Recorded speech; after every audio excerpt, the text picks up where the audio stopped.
তেহট্ট 1 নং বিডি অফিসে মিটিং হলে সলিড ওয়েস্ট ম্যানেজমেন্টের বিষয়ে একটা আলোচনা সভা হলো, সেখানে এই বিষয়ে একটু যদি বিস্তারিত বলেন।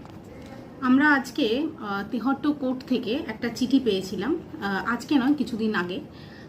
ওনারা সলিড ওয়েস্ট ম্যানেজমেন্টের উপরে অ্যাওয়ারনেস একটা সেমিনার করতে চেয়েছিলেন। তো সেই যুক্তিতেই সাড়া দিয়ে আমরা আজকে আমাদের ব্লকের মিটিং হলে এই অ্যাওয়ারনেস সেমিনারটা আজকে আয়োজন করেছিলাম, যেখানে উপস্থিত ছিলেন learned additional district and session জাজ শ্রী সঞ্জয় রঞ্জন পাল, উপস্থিত ছিলেন learned additional chief judicial magistrate Shri Gaurav Sen, আরও উপস্থিত ছিলেন লার্নেড সিভিল জাজ নাসিমা আলী এবং secretary Tehatta bar association Zulfikar Ali Khan, তার পাশাপাশি secretary sub divisional legal services committee Tehatta নদিয়ার শ্রী গণেশ ঘোষ মহাশয়।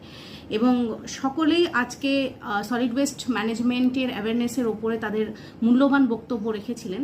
অ্যাকচুয়ালি এই সেমিনারটার একটাই উদ্দেশ্য ছিল সমস্ত প্রধান কর্মাধ্যক্ষ এবং বিভিন্ন সংঘ উপসংঘের মহিলারা, সংঘ নেত্রী থেকে শুরু করে কোষাধ্যক্ষ সবাই আজকে উপস্থিত ছিলেন, যাদের মধ্যে এই অ্যাওয়ারনেসটা আজকে ছড়িয়ে দেওয়ার যে আমরা পচনশীল এবং অপচনশীল এই দুই ধরনের বর্জ্য পদার্থ কিভাবে মানে আমরা পরিবেশে সেটার ম্যানেজমেন্ট কিভাবে করতে পারি।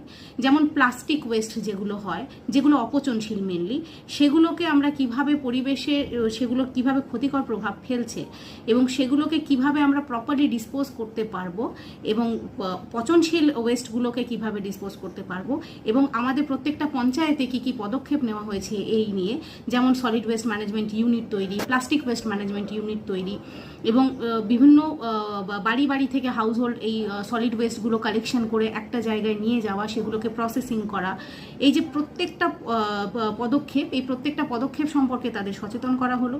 তার পাশাপাশি আমরা খুব রিসেন্ট একটা অ্যাক্টিভিটি নিয়েছি, যেটা হচ্ছে তেহট্ট 1 ব্লকের প্রত্যেকটা গ্রাম পঞ্চায়েতে আমরা আগামী 5ই জুলাইয়ের পর থেকে প্লাস্টিক বন্ধের নির্দেশ দিয়েছি।